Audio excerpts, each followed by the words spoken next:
Welcome to Asia Pacific Defence Reporter, your go-to source for cutting-edge security insights in the region. Get ready for rapid-fire analysis and commentary from the Asia Pacific with your host, Kim Bergman. Hello and welcome back. There's a huge amount of national security stuff to get through, so let's get stuck straight into it. We'll start with the United States and President Donald Trump and the US airstrikes on Iran. He has repeatedly used the word obliterated to describe the effect of the attacks, and this has become a loyalty test equivalent to saying that the 2020 presidential election was stolen. Now, I'm only mentioning this not because I have a Trump derangement syndrome, but because of potential consequences for Australia. Now, imagine a future scenario. The RAAF deploys alongside the US on a joint operation to attack a target vital to Australia, or whose destruction is vital to Australia. The US president, after the mission, says it has been totally obliterated, but we know it hasn't been. What happens then? For the RAF to re-attack would totally undermine the credibility of the US president. See, even this sort of trivial stuff must throw doubts into the details of the security relationship. But still on Iran, and as people know, I have zero sympathy for the horrible Islamic regime, zero, but consider the motivation to acquire a nuclear weapon in the first place. The latest readout from the IAEA, by the way, says that the attacks might have been a setback for a few months. Now, I want you to take out an atlas and have a look at Iran. What do you notice? Iran, to the east, has a land boundary with Pakistan. To the north of Iran, not very far away, is Russia. And to the west of Iran, again, not very far away in terms of aircraft and missiles, is Israel. These are three nuclear-armed states. In other words, you don't have to be some sort of crazed Ayatollah in these circumstances to want a nuclear device. And I think that if we're dealing with Iran, the best way of doing it would be via negotiations. Also, with current circumstances, clearly the US president wants a Nobel Peace Prize and is still bent out of shape because former President Barack Obama received one in 2009.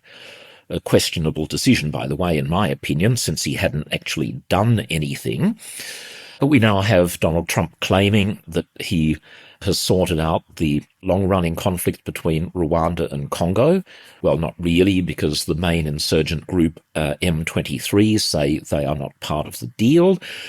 He claims that he's sorted out the India-Pakistan punch-up. Pakistan has nominated him for a Nobel Prize, but India says no, he had nothing at all to do with it. Now, when it comes to Australia and our national security, I again remind everyone that all of this counts because of Trump's siding with Russia and Vladimir Putin. Think about this. If some sort of dispute occurred between Australia and Russia, Trump would presumably side with Russia. And am I the only person who's seriously concerned about that? In other words, if another MH17 is shot down and another 38 Australians are killed, the Trump administration would presumably react by defending Russia. Also, I've touched on this in the past, and it's something to continue to watch. There's an interesting dynamic happening between Indonesia's president, Prabowo Subianto, and Vladimir Putin. I've touched on this previously, but just put a placeholder there. We might come back to it. What else has happened? The trade war with Canada has resumed because the Canadians want to introduce a digital services tax. The July 9 deadline imposed by Trump for countries to have signed trade deals with the US is looming. The UK has done some sort of deal, but other than that, nothing else is happening that we're aware of. So once again, economic uncertainty looks likely to worsen. Not that it is yet being felt in Australia, so maybe no one will care until it does. Now, on the topic of pressure on Australia to lift defence spending to 3.5% of GDP, again, there's been a lot of back and forth about this. I think the government is actually correct in saying it's Australia that will decide on our level of spending, not the United States. But I also believe that if the defence budget was properly compensated for things such as nuclear-powered submarines, inflation, and the reinstalment of all the programs cancelled in the last 3 years, we would easily be at 3.5% of GDP. More of that in the coming weeks. Now, I've been promising more about C3000 and the ThyssenKrupp Marine Systems bid, and so I'm very keen to concentrate on that because I've given quite a bit of coverage in the past to Japan and the Megami. Now, everything that I say from now on is my personal view, though very much informed by the TKMS visit to Germany that took place a couple of weeks ago. There will be more technical detail in an article that I'm in the process of writing, and so I don't want to scoop myself on that. And to give the clearest illustration of the limitations that we journalists are working under because of Defence's ridiculous oppressive secrecy, we asked questions of TKMS like, could they describe the amount of change between the Egyptian MECO and the offer for Australia, the Australianised design? And the answer was, no, we're not allowed to do that. And I said, but hang on. No, don't misunderstand what I'm saying. I'm not asking for a list of the specific changes, these sorts of items of equipment and the sensors that you're using, just to get a feel for whether it's a 2% change or a 10% change or a 50% change. They could not even reveal that, which I find is just completely absurd. Oh, just very quickly, a bit of feedback independently from 2 lawyers after I sledged high-priced probity specialists being used by the Department of Defence. They've informed me that no, the problem isn't the outside lawyers, it is in fact Defence's own in-house legal team. So, Secretary Greg Moriarty, if you are listening, reassign them, redeploy them. They are destroying your department. Now, back to the substance of the TKMS bid, qualified that this is based on no information, none from them. I've done further research, quite a bit of it, and I've come to a few tentative conclusions, including the feeling that Japan and their bid offering the Megami frigate, the upgraded Megami frigate, has been the result of misleading information from Defence, or at the very least, a bit of casual misdirection. I'll come back to that in a moment, because it's central to this podcast and it's a very important topic. I should also say, as any of you who watch the media space closely, there's been a minor kerfuffle about the trip that several of us made to Germany. As I have said before, when I have been describing media tours, they're quite normal activities and completely above board. There is never any pressure on journalists to report things in a certain way. And the TKMS trip was entirely factual. We visited 5 shipyards in 4 days, driving many hundreds of kilometres every day in a minivan.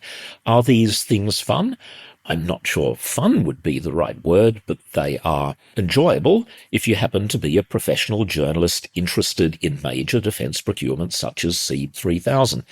I'll start this segment with another couple of disclaimers, which I've mentioned previously. I have worked for a couple of the important players in all of this, namely ThyssenKrupp Marine Systems when they owned Blom & Voss, the original MECO designer, the one for the Anzac frigates. I've also worked for Saab, and I have a very high opinion of both companies. And to balance that out, I also have a very positive view of Mitsubishi Heavy Industries, and even more so of the attitude of the Japanese government via their procurement agency ATLA, and the professionalism of the Japanese Maritime Self-Defense Force. So when it comes to my opinions of the major players, it's an absolutely level playing field. Turning to the TKMS offer, which I have not seen, nor has it been described to me, I can conclude a few things. If you were looking for a single word describing a MECO frigate, it would be things such as practical, or functional, or adaptable. These are not beautiful ships, but my goodness, they work, and they work extremely well, which explains why so many countries have purchased them and why the Anzac frigates have served Australia well.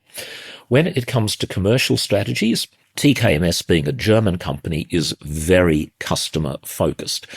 One of my little sayings, when I was on that side of the fence, used to be, no one ever lost a bid by giving the customer exactly what they wanted.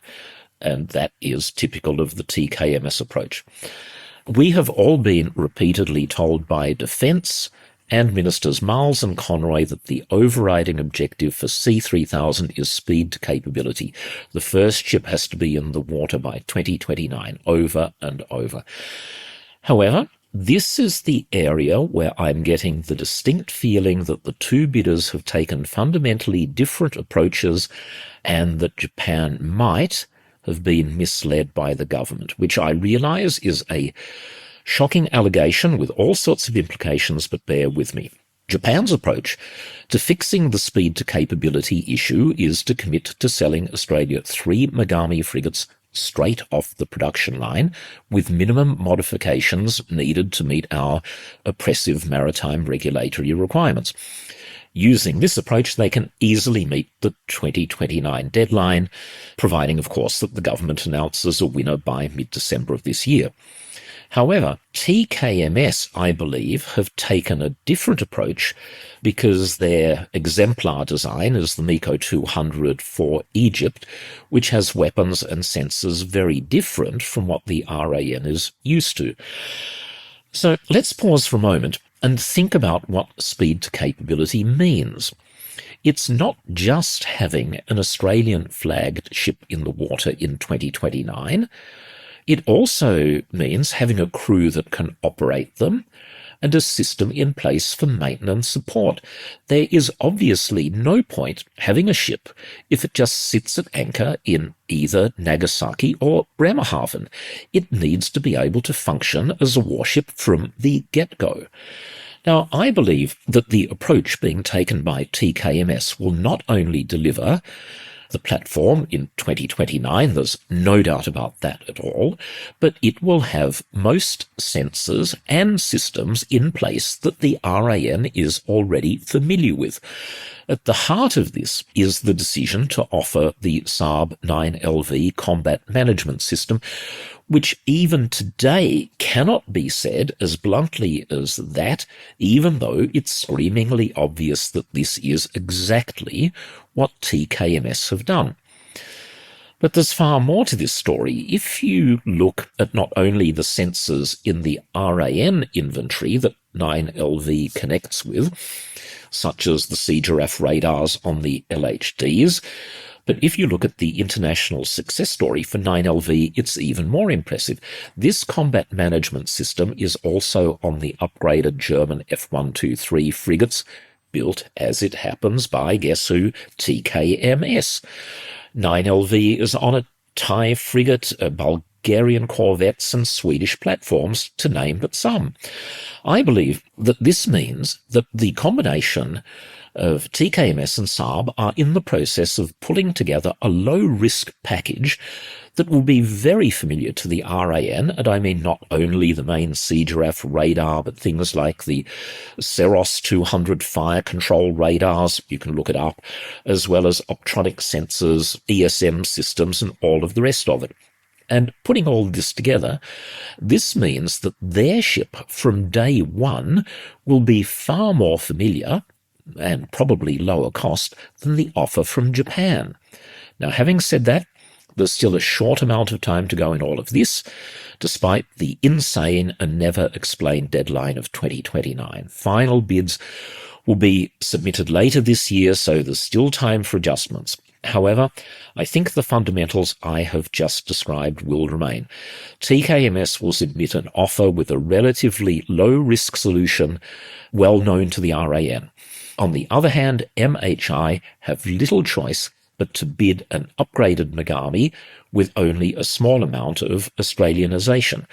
All of this can be traced back to the fundamentally flawed nature of this project, including the artificial deadline. No wonder Defence wants to keep it covered up. The proper way to have managed this competition would have been for the 9LV combat system to have been selected first. After all, it's present on every major platform in the RAN surface fleet, and the choice should have been based around that. But this was not the case. I've gone through the publicly available documents, as flawed as many of them are.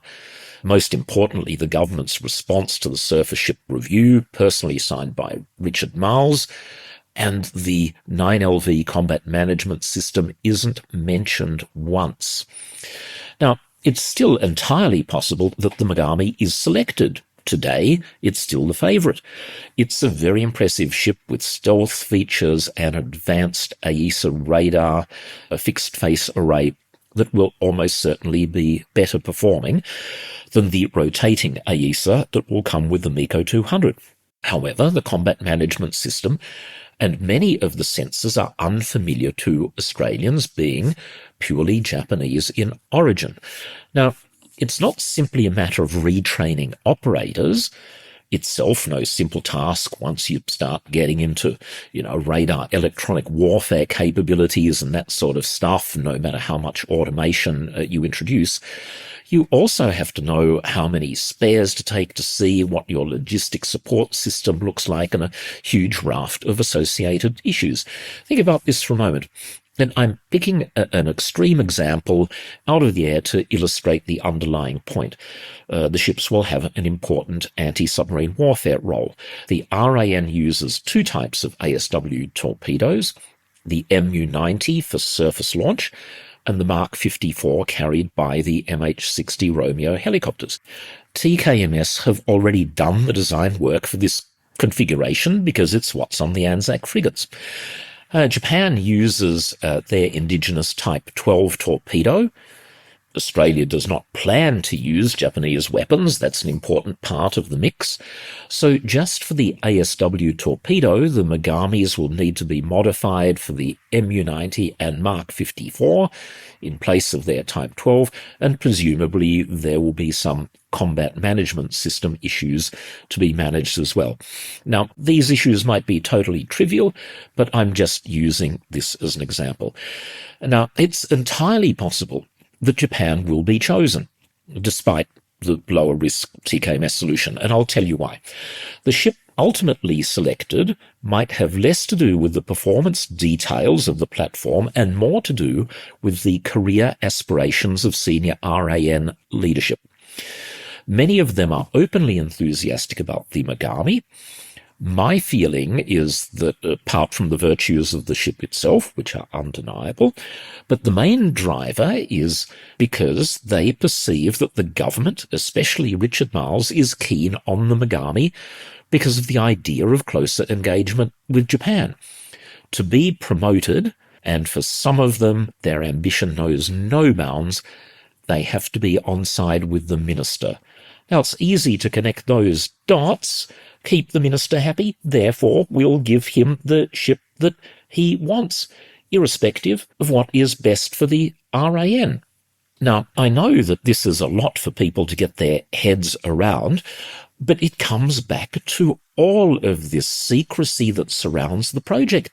There is just so much speculation about the motives of people involved in all of this. There is so much uncertainty about how the process is meant to function. The bidders cannot speak with Australian industry, or I should say they cannot speak freely with Australian industry. Australian industry cannot speak with them. No one can speak with journalists. It is all being covered up because it is a huge mess.